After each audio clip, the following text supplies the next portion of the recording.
सृष्टि बचपन से ही दिखने में सुंदर नहीं थी, लेकिन अमीर बाप की बेटी सृष्टि पर उसकी माँ जान छिड़कती। मेरी बेटी कितनी प्यारी है, भगवान सबको सृष्टि जैसी बेटी दे। सृष्टि धीरे धीरे बड़ी होती है। एक दिन सृष्टि की सहेली कहती है, तू दिखने में कितनी अजीब सी है, लेकिन मैं जानती हूँ हम सब में सबसे अच्छी शादी तो तेरी ही होगी। तेरे पापा अमीर जो हैं।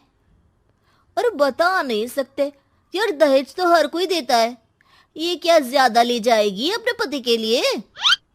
अरे बड़े शहर में कोठी है इसके पापा की। अरे पापा की है ना, कौन सी इसकी है? इसकी होती तब तो कोई भी लड़का इससे शादी कर लेता। अरे पापा की मतलब पापा की है तो मेरी ही है ना? किसने कहा? अब तेरी तो तब होगी ना जब तेरा भाई ना हो। वैसे भी शादी के बाद सारी प्रॉपर्टी भाई के नाम होती है। सृष्टि समझ जाती है कि उसे किसी भी हालत में माँ बाप की सारी प्रॉपर्टी को अपने नाम करना है, लेकिन कैसे? एक दिन सृष्टि का भाई शीनू कहता है, बहन क्या कर रही है? तुझसे एक बात करनी है। अरे हाँ करना, मैं तो तेरी बहन हूँ। बहन मेरी लाइफ में ना एक लड़की है, बहुत अच्छी है। मैं सोच रहा हूँ माँ और पापा से बात करूँ शादी के लिए। सृष्टि को समझ में आ जाता है कि भाई की शादी होते ही भाभी उसे एक दिन भी घर में बर्दाश्त नहीं करेगी।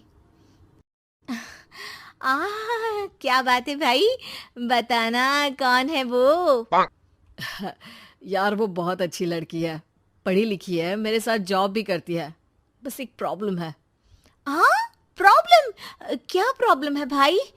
यार वो शादीशुदा है, लेकिन उसके पति ने उसे सिर्फ इसलिए छोड़ दिया क्योंकि उसके माँ बाप दहेज नहीं दे पाए। सृष्टि ये सुनकर न जाने क्यों खुश हो जाती है। अरे भाई तो क्या हुआ, लड़की तुझे तो पसंद है ना? शीनू को लगता है कि बहन उसे समझ रही है। वो इस बात से अनजान होता है कि उसकी बहन की मंशा पूरा घर हड़पने की है। सृष्टि अपनी माँ से कहती है, मम्मी मुझे तो बहुत चिंता है। पता है शीनू क्या कर रहा है? अरे क्या कर रहा है? वो तो काम पर जाता है और वापस घर आता है।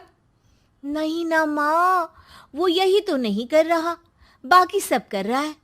आपको पता है उससे प्यार है, और वो भी एक शादीशुदा लड़की से।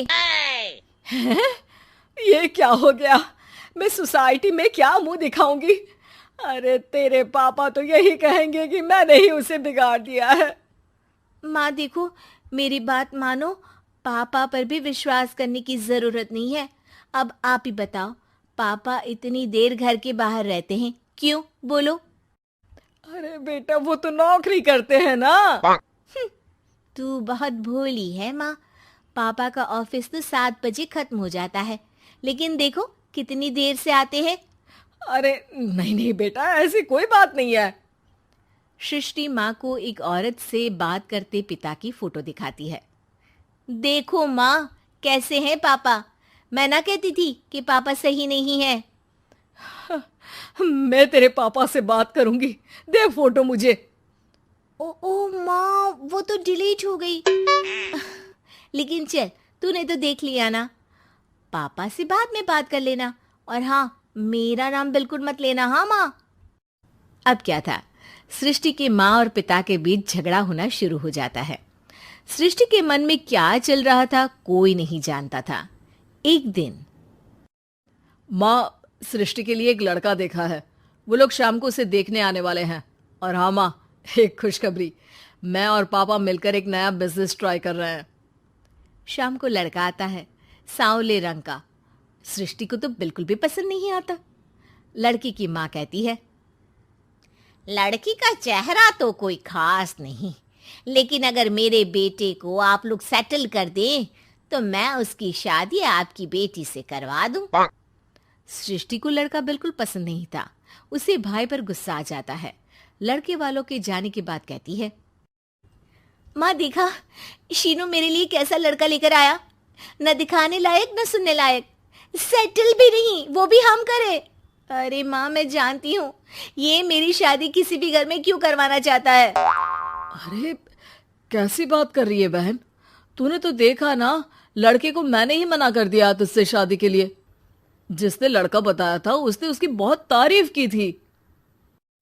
बात आई गई हो जाती है, लेकिन सृष्टि का मन शांत नहीं होता। क्या करूं, कुछ समझ में नहीं आ रहा। मेरी शादी हो गई तो ये लोग पूरी प्रॉपर्टी शीनू के नाम कर देंगे, मेरे हाथ तो कुछ लगेगा ही नहीं। तभी सृष्टि को आइडिया आता है। वो किसी वकील को फोन करती है। जी देखिए, अगर आपके मम्मी पापा का तलाक हो जाता है तो आपके पिता की आधी प्रॉपर्टी आपकी माँ के नाम हो जाएगी, फिर उसे वो किसी को भी दे सकती है। सृष्टि अब माँ को बेटे के खिलाफ भरती है।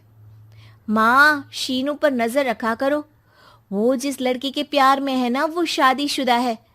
यहाँ आएगी, सारा पैसा रुपया जमीन जायदाद सब हड़प लेगी। पापा का भी हाल तुमसे छुपा नहीं है। ऐसा ना हो कि मैं और आप एक दिन सड़क पर भीख मांगे। हे भगवान, मैं तो जीते जी मर जाऊंगी अगर ऐसा हो गया तो। ऐसा हो गया नहीं माँ, ऐसा ही होगा। अभी समय है, आगे का सोच लो। मैं तो कहती हूँ पापा से आधी प्रॉपर्टी लेकर अलग हो जाओ। पापा की आधी प्रॉपर्टी भी हम लोगों को अगर मिल जाती है ना तो अगले 7 जन्म सफल समझो। बेचारी माँ बेटी के कहने पर पति से तलाक लेकर अलग हो जाती है। सृष्टि अब पैसों से गाड़ी और अपने दूसरे महंगे शौक पूरे करने लगी। उसके दोस्त भी उसके पैसे इस्तेमाल करते। सृष्टि, कल तुम कहाँ थी? मैं सारा दिन घर पर अकेली थी। तो मैं क्या करूं? मैंने ठेका तो नहीं लिया है ना तुम्हें संभालने का। माँ को सृष्टि से ये उम्मीद नहीं थी। वो बैठकर रोने लगती है।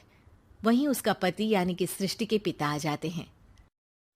मैं जानता था कि तुम्हारा यही हाल होगा, तो आपने मुझे रोका क्यों नहीं? मैं रोकता तो तुम रुकती क्या? सृष्टि के कहने पर तुमने मुझ पर अपने बेटे पर शक किया, लेकिन तुम ये भूल गई कि कैसे हम दोनों ने मिलकर जीवन में इतना सब खड़ा किया। माँ पति के गले लग जाती है। मुझे माफ कर दीजिए, मैंने आपकी कमाई का एक बड़ा हिस्सा गवा दिया। कोई बात नहीं, तुम साथ हो तो मैं ऐसी 7 प्रॉपर्टी खड़ी कर दूंगा। तभी वहां सृष्टि आ जाती है रोते हुए। माँ, मयंक ने मुझे छोड़ दिया। वो बोल रहा था जब तक मेरे पास पैसे थे तब तक ही वो मेरे साथ था। पापा, माँ, मुझे माफ कर दीजिए।